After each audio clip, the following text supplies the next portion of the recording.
राधे राधे सभी को। आज हम पढ़ेंगे भाषा के व्यवहारिक रूप पढ़ेंगे। और भाषा के जो व्यवहारिक रूप होते हैं वो कौन कौन से होते हैं। भाषा के व्यवहारिक रूप, व्यवहारिक हारिक रूप पढ़ेंगे। रूप न, सुनना ध्यान से बेटे हो कि जो भाषा के व्यवहारिक रूप होते हैं वो कितने होते हैं, किस प्रकार से हम भाषा का प्रयोग करते हैं। मतलब सबसे पहले जो भाषा का व्यवहारिक रूप होता है बेटा, इसका एक रूप होता है, उसका नाम है मातृभाषा। सबसे पहला जो व्यवहारिक रूप होता है उसका नाम होता है मातृभाषा। मातृभाषा होता है, ये ध्यान रखना है आपको। दूसरा जो रूप होता है बेटा, वो रूप होता है, उसका नाम होता है बेटा बोली होता है। उसे हम क्षेत्रीय भाषा भी कहते हैं, क्षेत्रीय भाषा। और तीसरा बेटा होता है इसका प्रादेशिक भाषा होता है। प्रादेशिक भाषा होता है, प्रादेशिक भाषा। चौथा जो रूप होता है बेटा वो होता है बेटा राज्य भाषा। राज्य भाषा होता है। और पांचवा जो रूप होता है बेटा वो होता है तुम्हारा राष्ट्रीय भाषा। राष्ट्रीय भाषा।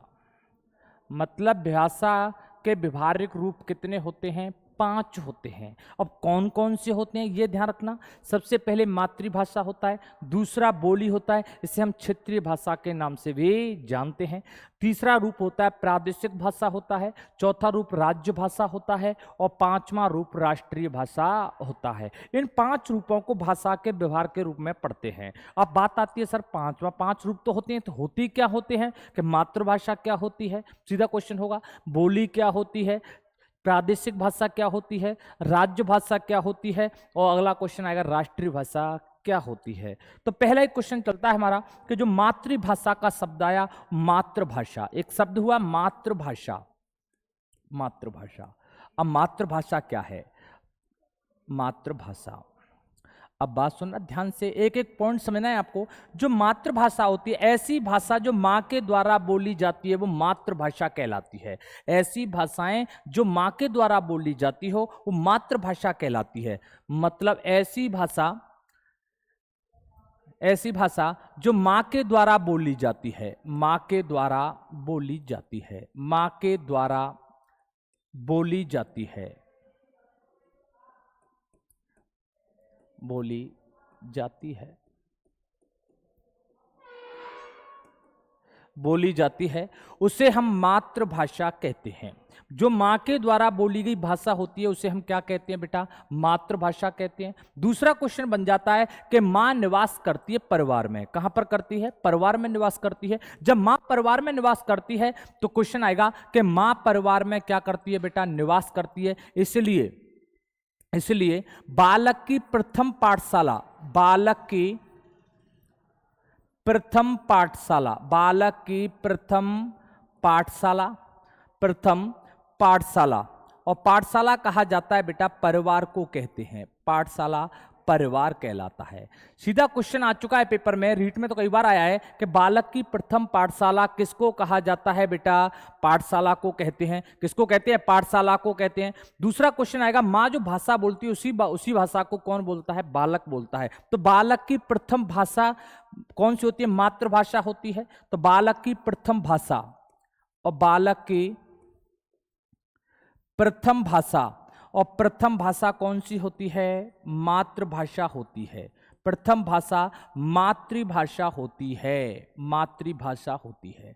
मतलब बालक की पहली भाषा कौन सी होती है, मातृभाषा होती है। माँ के मातृभाषा किसे कहते हैं, जो माँ के द्वारा बोली जाती हो। इसलिए बालक की प्रथम शिक्षिका माता को कहते हैं।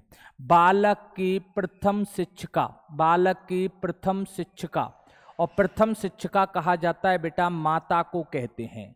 शिक्षिका माता को कहते हैं, ये ध्यान रखना है। शिक्षिका माँ होती है, कौन होती है, माँ होती है। बालक की जो प्रथम शिक्षिका होती है वो माँ होती है। तो यहाँ से क्लियर क्वेश्चन, जो सीधे सीधे क्वेश्चन पूछे जाते हैं रीट में कि बालक की प्रथम शिक्षिका किसको कहा जाता है, माँ को कहा जाता है। बालक की प्रथम पाठशाला किसको कहा जाता है, तो परिवार को कहा जाता है। दूसरा क्वेश्चन बनेगा तुम्हारे लिए कि माँ के द्वारा बोली जाने वाली भाषा क्या कहलाती है? मातृभाषा कहलाती है। ये तो हो गया मातृभाषा। दूसरा पॉइंट दे रखा है बेटा, बोली किसे है? बोली क्या होती है? तो बोली ध्यान रखना है, बोली क्या होती है। नंबर 2 की बात आती है, बोली की आती है बोली, और बोली का दूसरा नाम है क्षेत्रीय भाषा। बोली को ही कहते हैं क्षेत्रीय भाषा। अब क्षेत्रीय भाषा क्या होती है? जो क्षेत्र विशेष में बोली जाने वाली भाषा होती है उसे हम क्षेत्रीय भाषा कहते हैं। क्षेत्र विशेष में जो व्यवहार के रूप में प्रयोग में लाई जाती हो उसे हम कौन सी भाषा कहते हैं? क्षेत्रीय भाषा कहते हैं। इसलिए कहा जाता है कि भारत में, मतलब हमारे देश में प्रत्येक 36 किलोमीटर की दूरी पर, देश में प्रत्येक 36 किलोमीटर की दूरी पर 36 किलोमीटर की दूरी पर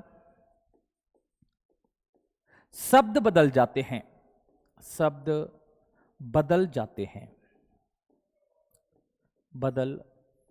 हैं। ये ध्यान रखना है। मतलब सीधा क्वेश्चन है, कितने किलोमीटर की दूरी पर बदल रहे हैं? 36 किलोमीटर की दूरी पर। क्या बदल जाते हैं बेटा? शब्द बदल जाते हैं। और स्थानीय शब्दों का प्रयोग होता है। स्थानीय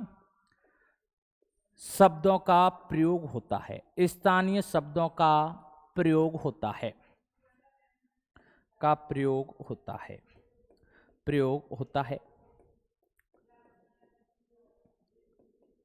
इधर रखना। जब स्थानीय शब्दों का प्रयोग होता है तो मतलब क्षेत्रीय भाषा में शुद्ध का ध्यान रखा नहीं जाता है। इस भाषा में शुद्ध का क्या नहीं रखा जाता बेटा? ध्यान नहीं रखा जाता है। तो किसके अंतर्गत शुद्ध का ध्यान नहीं रखा जाता है?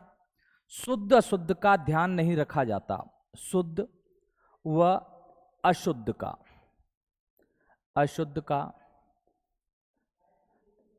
ध्यान नहीं रखा जाता है। ये ध्यान रखना है, रखा जाता। जब रखा नहीं जा रहा है तो इसका व्याकरण साहित्य नहीं होता है। व्याकरण साहित्य नहीं होता है। सीधा पॉइंट बनेगा। मतलब बोली होती है उसका कोई भी व्याकरण साहित्य नहीं। जिसका व्याकरण साहित्य नहीं है तो शुद्ध का ध्यान रखा ही नहीं जाएगा, उसकी शुद्धता को कोई पता ही नहीं होगा, तो इसका व्याकरण साहित्य नहीं होता है। मतलब शुद्धता का कोई भी ध्यान नहीं रखा जाता। किसके अंतर्गत रखा नहीं जाता है? बोली के अंतर्गत नहीं रखा जाता। तीसरा पॉइंट बन जाता है बेटा इसमें, पहली मातृभाषा हुई, दूसरी हुई बोली हुई, और तीसरा पॉइंट होता है प्रादेशिक भाषा होती है। अब प्रादेशिक भाषा क्या होती है ये ध्यान रखना है बेटा। प्रादेशिक भाषा, और प्रादेशिक भाषा कौन सी होती है ये ध्यान रखना है। प्रादेशिक भाषा क्या होती है? नंबर 3 पॉइंट की बात आती है प्रादेशिक भाषा।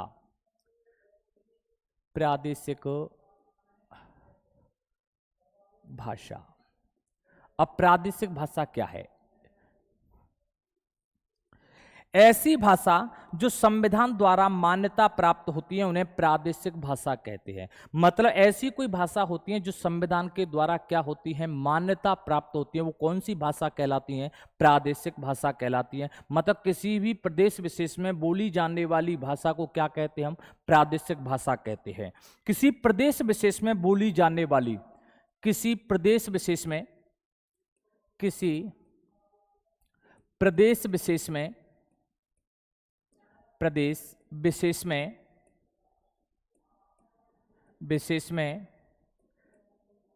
बोली जाने वाली भाषा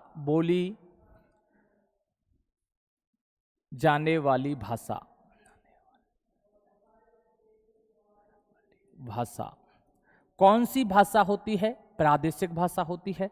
दूसरा क्वेश्चन बनता है बेटा, मैंने बताया अभी कि इसमें कहा जाता है कि संविधान द्वारा मान्यता प्राप्त होती हैं। संविधान द्वारा मान्यता प्राप्त होती हैं। संविधान द्वारा मान्यता प्राप्त होती हैं। मान्यता प्राप्त होती हैं। ठीक है, प्राप्त होती हैं। तीसरा पॉइंट बनेगा कि यह इनका व्याकरण साहित्य होता है। इनका व्याकरण साहित्य होता है। व्याकरण साहित्य होता है। साहित्य होता है। जब व्याकरण साहित्य किसी भाषा का है तो इसमें शुद्धता का ध्यान रखा जाएगा। मतलब प्रादेशिक भाषा में शुद्धता का क्या रखा जाएगा बेटा? ध्यान रखा जाता है। शुद्धता का ध्यान रखा जाता है, ध्यान रखा जाता है। ये ध्यान रखना है आपको।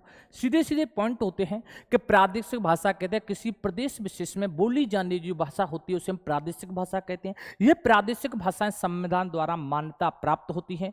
इनका स्वयं का व्याकरण साहित्य होता है। जब व्याकरण साहित्य होता है तो इसमें शुद्धता का क्या रखा जाता है बेटा? ध्यान रखा जाता है। कौन सी भाषा में रखा जाता है? प्रादेशिक भाषा में। दूसरा क्वेश्चन बनता है यहां से बेटा कि संविधान द्वारा जो मान्यता प्राप्त भाषा है, मान्यता प्राप्त भाषा और मान्यता प्राप्त और मान्यता प्राप्त भाषा और मान्यता प्राप्त भाषा होती है बेटा संविधान में, वो है 22 भाषा हैं। कितनी भाषा होती हैं? 22 भाषा होती हैं। संविधान द्वारा मान्यता प्राप्त कितनी भाषा हैं? 22 भाषाएं। इन भाषाओं का उल्लेख संविधान की 8वीं अनुसूची में किया गया है। संविधान की 8वीं अनुसूची में, 8वीं अनुसूची में उल्लेख मिलता है। मतलब क्वेश्चन सीधा आएगा कि संविधान की कौन सी अनुसूची में 22 भाषाओं का उल्लेख मिलता है बेटा? तो 8वीं अनुसूची में संविधान की 22 भाषाओं का क्या मिलता है? उल्लेख मिलता है। जो कौन सी भाषा होती है? हमारी प्रादेशिक भाषा होती हैं, जो प्रदेश विशेष में बोली जाने वाली क्या होती हैं? भाषा होती हैं। इनका स्वयं का अपना व्याकरण साहित्य मिलता है जिसमें शुद्धता का क्या रखा जाता है? ध्यान रखा जाता है। वो भाषा कौन सी होती है बेटा? प्रादेशिक भाषा होती है। अगला चौथा नंबर आता है बेटा, जैसे राज्य भाषा आती है। अगला चौथा नंबर जो आता है वो कौन सी भाषा होती है? राज्य भाषा होती है। और राज्य भाषा क्या होती है ये ध्यान रखना है बेटा कि राज्य भाषा नंबर 4 राज्य भाषा।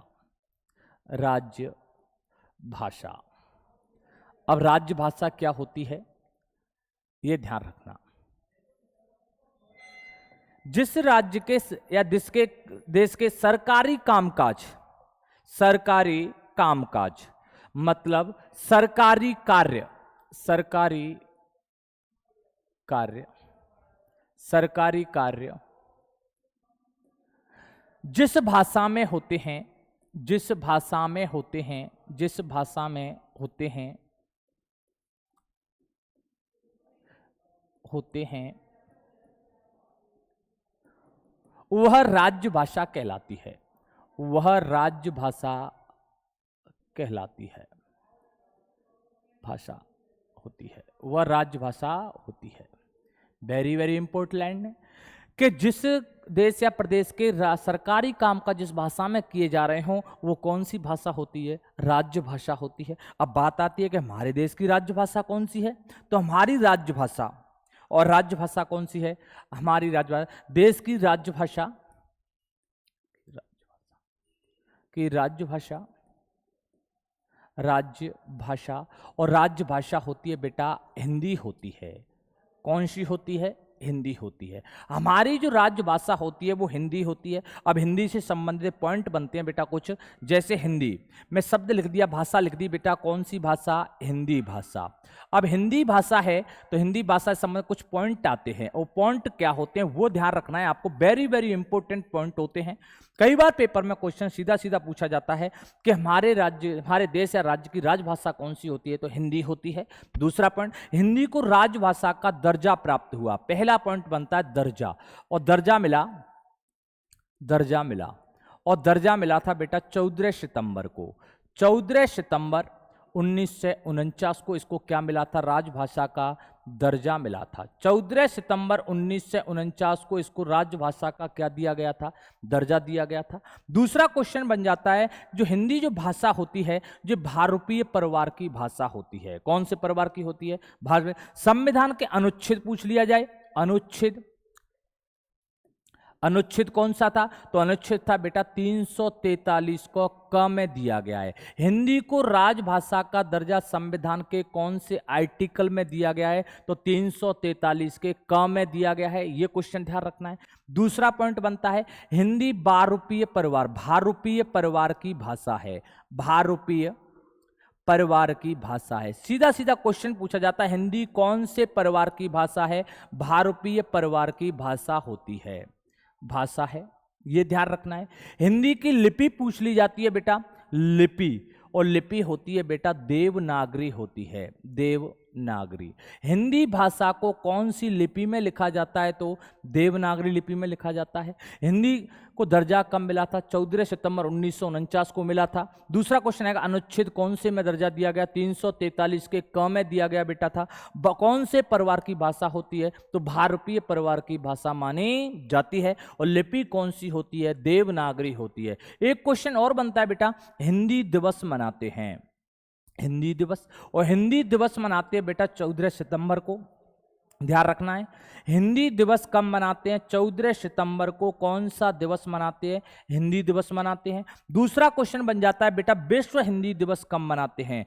विश्व हिंदी दिवस, और विश्व हिंदी दिवस मनाते हैं बेटा 10 जनवरी को मनाते हैं, 10 जनवरी को। विश्व हिंदी दिवस तो कब मनाते हैं? 10 जनवरी को मनाते हैं। और हमारे देश में हिंदी दिवस कब मनाते हैं बेटा? 14 सितंबर को मनाते हैं, क्योंकि इस दिन हिंदी भाषा को राज्य भाषा का क्या दिया गया? दर्जा दिया गया था। कौन से आर्टिकल में दिया गया? 343 के क में दिया गया था। कौन से परिवार की भाषा माना गया था? इसको भारतीय परिवार की भाषा माना गया बेटा।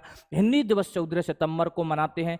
दूसरा क्वेश्चन है, हिंदी भाषा की लिपि कौन सी होती है बेटा? देवनागरी होती है। जब देवनागरी लिपि में लिखा जाता है। और विश्व हिंदी दिवस कब मनाते हैं? 10 जनवरी को मनाते हैं। ये क्वेश्चन यहां से सीधे सीधे पूछे जाते हैं आपके लिए शिक्षा विधि संबंधित, कि हिंदी दिवस कब मनाते हैं, देश की राज्य भाषा कौन सी होती है। सीधे सीधे क्वेश्चन आते हैं। बालक की प्रथम पाठशाला किसको कहा जाता है? बालक की प्रथम शिक्षिका किसको कहा जाता है? तो सीधे सीधे क्वेश्चन आते रहते हैं पेपरों में, रीट में।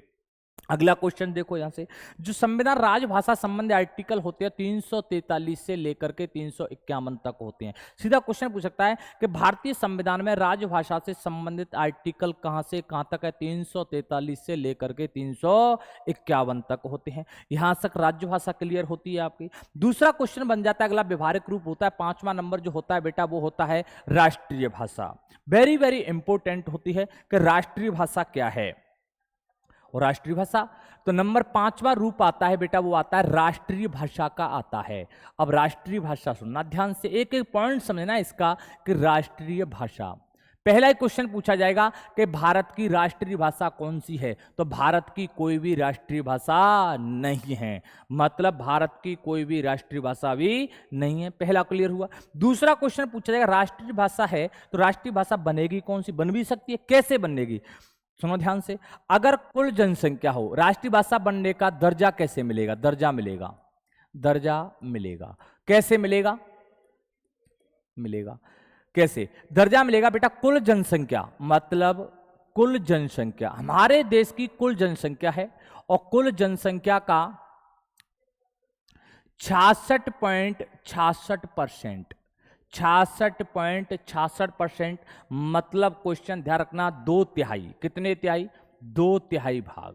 2/3 भाग हमारी जनसंख्या का कौन सा भाग? 2/3 भाग क्या हो? बोलने वाला हो, मतलब हमारी कुल जनसंख्या जो बोलना हो, बोलने वाला। जनसंख्या कैसी हो? बोलने वाली हो। दूसरा समझने, कुल जनसंख्या का, कुल जनसंख्या, और कुल जनसंख्या का 75%, मतलब 3/4 भाग। समझने वाले हो, समझने वाली हो, समझने वाले हो, तो वह उस देश की राष्ट्रभाषा बन सकती है। जैसे देखो, अगर मान चलो हमें हिंदी भाषा को राष्ट्रभाषा का दर्जा देना है, तो हमारी जो हिंदी भाषा होती है, तो हमारे पूरे देश में कुल जनसंख्या का कितना परसेंट बोलने वाले हो? उसको 66.66% हो, मतलब 2/3 भाग तो उसको बोले। दूसरा, समझने वाले कितने परसेंट हो? 75% हो, और 75% का मतलब है 3/4 भाग उस भाग होता है, वो कैसा होना चाहिए? उसको समझ सके, जो बोले व्यक्ति उसको समझ जाए, वो उस देश की क्या बन सकती है? हमारे देश की राष्ट्रभाषा बन सकती है। लेकिन अनुमान लगाया जा रहा है भविष्य में, भविष्य में, भविष्य में